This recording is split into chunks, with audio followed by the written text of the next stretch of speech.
And I have to say, when I mention now names like Mrs. Merkel, even Vladimir Putin and so on, they all have been young global leaders of the World Economic Forum. Mm-hmm. But what we are very proud of now, the young generation, like Prime Minister Trudeau, President of Argentina and so on, that we penetrate the cabinets. So yesterday I was at a reception for Prime Minister Trudeau, and I know that half of this cabinet, or even more half of this cabinet, are actually young global leaders of the World Economic Forum. And that's true in Argentina too. Wow. Yeah. Sorry. That's true in Argentina as well. It's true in Argentina, and it's true in France now. Mm-hmm. I mean, with the president, who is a young global leader. But what is important for me?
Who is Klaus Schwab? What is the World Economic Forum? Klaus Schwab is a German engineer and economist, best known as the founder and executive chairman of the World Economic Forum.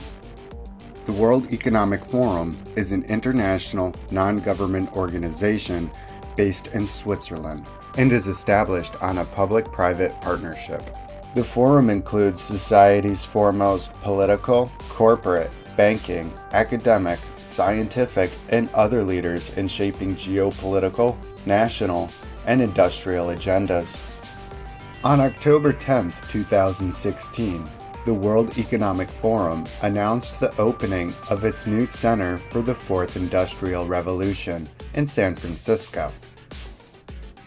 According to the World Economic Forum, the center will serve as a platform for interaction, insight, and impact on the scientific and technological changes that are changing the way we live, work, and relate to one another.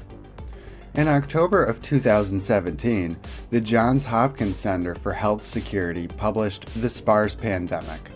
This document is described in its disclaimer as being a hypothetical scenario designed to illustrate the public health risk communication challenges associated with an emerging pandemic. In May 2018, the World Economic Forum collaborated with the Johns Hopkins Center for Health Security to conduct CLADE-X, a simulation of a national pandemic response.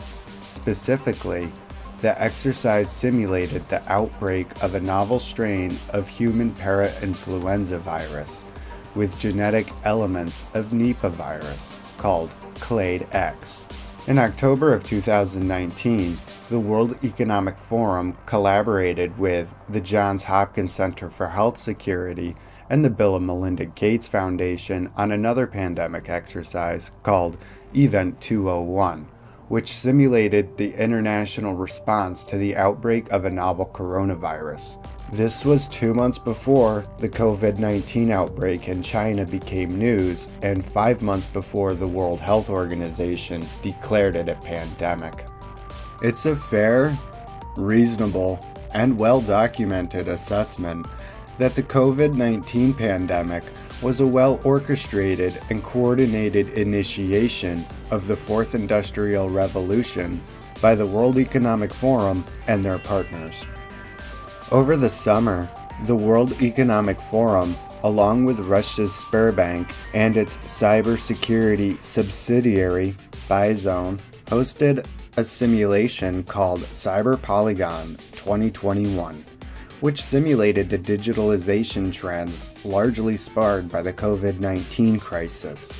Quote, "A single vulnerable link is enough to bring down the entire system, just like the domino effect," which is stated in the simulation's purpose, and noting that a security approach to digital development today will determine humanity's future for decades to come. Cyber Polygon 2021 comes several months after the World Economic Forum formally announced its movement for a Great Reset.